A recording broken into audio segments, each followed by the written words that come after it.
First grade, it's time for us to work on another type of collage, and it's going to be three-dimensional. Three-dimensional means it's going to be popping out of the page, and it's going to be more realistic.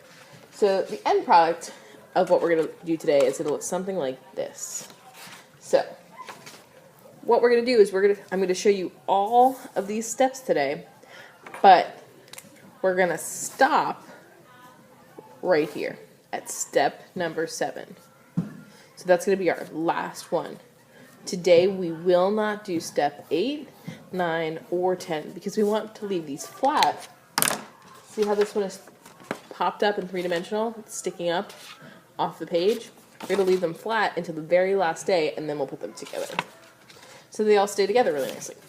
Okay, so the first thing that we're going to do is you're going to pick what family pet you want to be. And I want to be a goldfish because I think they're adorable. So what we're going to focus on right now is just the head shape. So I'm going to take this, and the first step says fold paper vertically. So that means a hot dog fold. So I'm going to take this, I'm going to match up my corners as best as I can, holding with my other hand, and then pressing down. Step number 2 says cut off corners. And we're going to do a little bit more than just cutting off the corners. So if you see this fishy, see how I drew a line down the middle?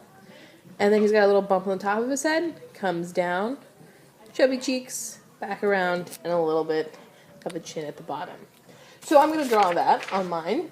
Whatever family pet you wind up doing, you're going to draw only half of the animal's head. So again, I'm going to look at my picture. If you need to use a tablet, we have them. So I'm going to use my whole paper. Started my drawing on my folded edge, come down, and down to there. And then I'm going to come back around and draw the cheek and then the chin. So see how I used almost my entire paper when I did that? That's what you need to be doing too. Alright, so you will use a pencil. I used a pen so you can see it.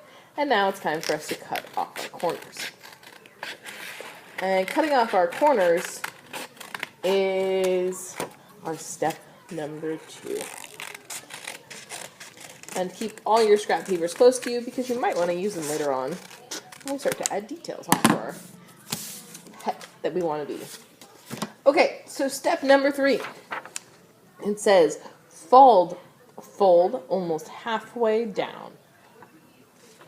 So we're going to fold it in half, and you're going to use 3 fingers. Take it, and use 3 fingers, and I'm going to fold so you can only reach those 3 fingers. Alright, there we go.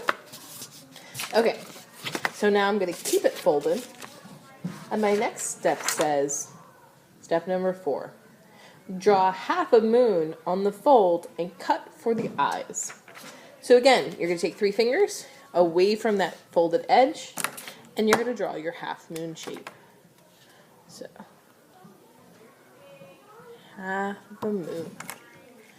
And I drew more of a half of a circle because my fishy has big eyes. And then you're going to cut them out. And I'm only going to cut out half of the circle this way, and then I'm going to come out and cut half of the circle going the other way, because it's much easier to cut than trying to twist my hand all the way around. And again, keep your scraps in a pile so you can use them later. Now it's time for step number 5, which is super fun because you get to open your mask. I'm going to open up my mask and oh look, there's my fishy face. My adorable fishy face. Step 6 says cut a slit at the bottom of your mask. So again, we're going to take, and I'm going to flip it over to make sure it's the side that I already drew on. And I'm going to take 3 fingers, and I'm going to put a little dot, and then I'm going to cut my slit right on the fold up to that dot. And then I'm going to flip it around, because if I look at step number 7, which is where we're going to, what today? Are we stopping at step number 7? Yeah, we're stopping at step number 7. You're going to cut a slit on the top of the mask. We're, again, going to do 3 fingers down, put a little dot, And then you're going to cut right along the fold to that dot. The last few steps that we aren't going to do are when you add glue and overlap the fold so that it looks three-dimensional. But today we're not going to do that because we're going to build everything on top of our mask just like this. And on the side that you were drawing on, write your name. Make sure you write it in pencil because sometimes you can see your name through it. As you can see my name a little bit. But yeah, so that's what we're working on. And I will show you in a little bit how to add details.